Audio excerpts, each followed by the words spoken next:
understanding the game we're playing. This game called work, or life, or love, or whichever one you want, or all of them. In game theory, there are two kinds of games. There are finite games, and there are infinite games. A finite game is defined as known players, fixed rules, and an agreed-upon objective. Baseball.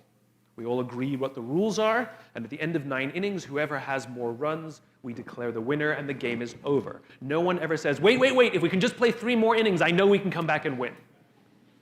Doesn't happen, right? You have winners and you have losers, right? Then there is an infinite game. An infinite game is defined as known and unknown players. The rules are changeable, and the objective is to keep the game in play, to perpetuate the game. When you pit a finite player versus a finite player, the system is stable. Baseball is stable. When you pit an infinite player versus an infinite player, the system is also stable. The Cold War was stable because there can be no winners and losers. It doesn't exist. That's not a scenario we want. And so you keep the game in play to keep it stable. And in an infinite game, because there are no winners or losers, what happens is players drop out when they run out of the will or the resources to play.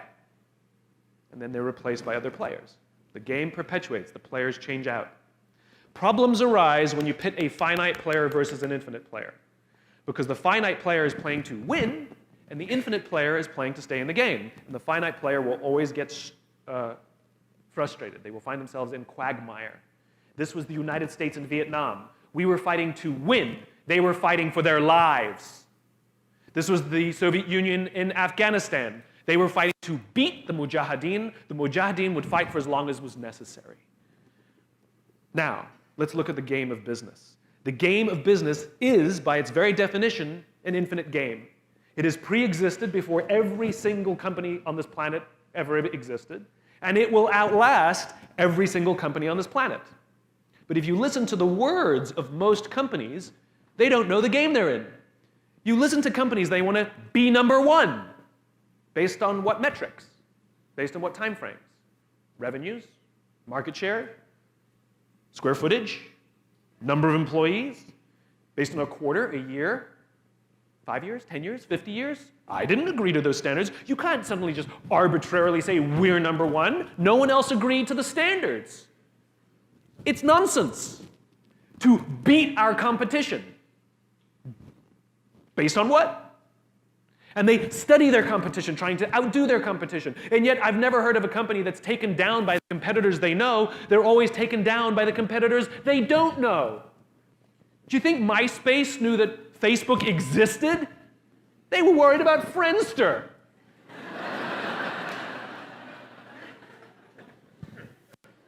You can't make strategic decisions from studying your competition. You can make tactical decisions from studying your competition, but not strategic decisions. But when you listen to the way most companies play the game, they're in the wrong game. That's why they get frustrated. The great organizations understand that they're playing to stay in the game. Jim Senegal, the founder of Costco, says Wall Street's in the business of making the quarter of the year. We're in the business of building a company for the next 50 years. The understanding of knowing what game you're in radically changes the kinds of decisions you make and the way you see the world. It is also tremendously confidence building. Let me give you a true story. I spoke at a education, that's funny. I spoke at an education summit for Microsoft. I also spoke at an education summit for Apple.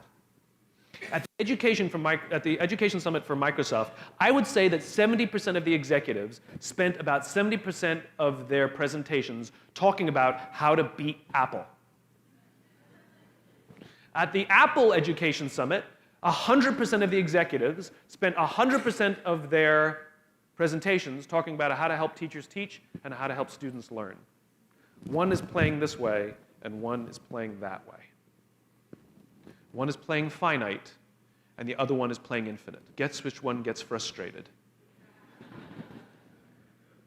So at the end of my talk at Microsoft, they gave me a gift. They gave me the new Zune when it was a thing. And let me tell you, this thing was spectacular. It was the most elegant piece of technology I'd ever used. The user interface was incredible. The design was spectacular. I absolutely loved it. It was easy to use, and it was bright and gorgeous and fantastic. It didn't work on iTunes, which is a different problem, so I couldn't use it, but it was amazing. And elegant. My God, it was elegant. So I'm sitting in the back of a taxi with a very senior Apple executive, sort of employee number 12 kind of guy. And, you know, I like to stir pots. So I turned to him, I said, you know, Microsoft gave me their new Zune. And it is so much better than your iPod Touch. And he turned to me and he said, I have no doubt. Conversation over.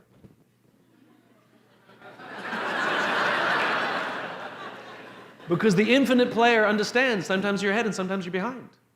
Sometimes your product is better and sometimes it's worse. The goal isn't to be the best every day. The goal isn't to outdo your competition every day. That's a finite construction. If I had said to Microsoft, I've got the new iPod Touch and it's so much better than your Zune, they would have said, can we see it? What does it do? React, react, react, react. Finite players play to beat the people around them. Infinite players play to be better than themselves. To wake up every single day and say, how can we make our company a better version of itself today than it was yesterday? How can we create a product this week that's better than the product we created last week? We also have to play the infinite game. It's not about being ranked number one. It's not about having more followers on Twitter than your friends. It's not about outdoing anyone. It's about how to outdo yourself. It's not about selling more books or getting more TED views than somebody else. It's about how to make sure that the work that you're producing is better than the work you produced before. You are your competition. And that is what ensures you stay in the game the longest. And that is what ensures you find joy. Because the joy comes not from comparison, but from advancement. The problem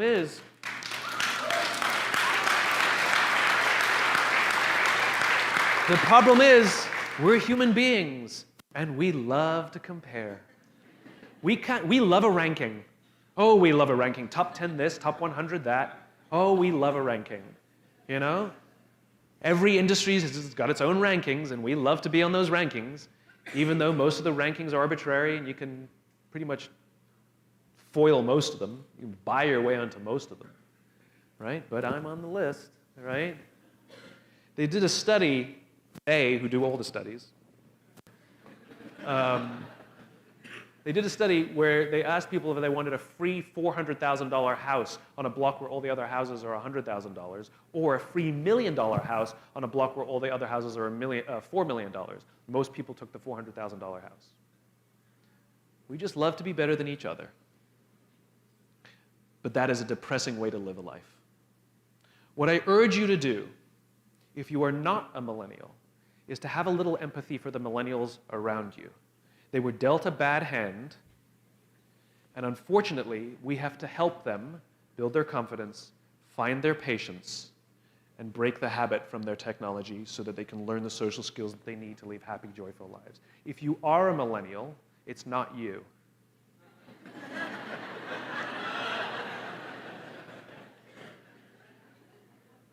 And take care of the millennial friends that you have around you, because they're not mad at you and they're not bad people. They were dealt the same bad hand that you were dealt. Don't demand that they take care of you. Take care of them. And that's part of the problem. There's an entire section in the bookshop called self-help, and there's no section in the bookshop called help others. And the way that we fix the problems in the world is not by trying to demand that people help us. How can I lose 10 pounds? How can I find love? How can I find the job of my dreams? That's what all the books say. No, it should be, how can I help my friend live a healthy lifestyle?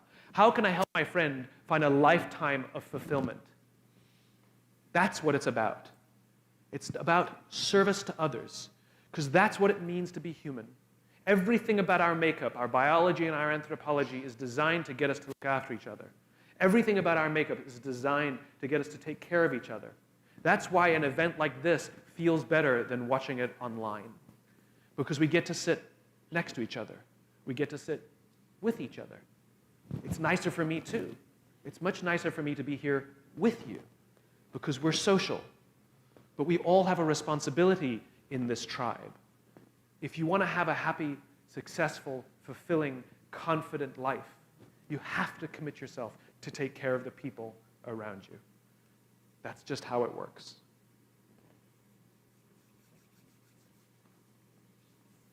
Good?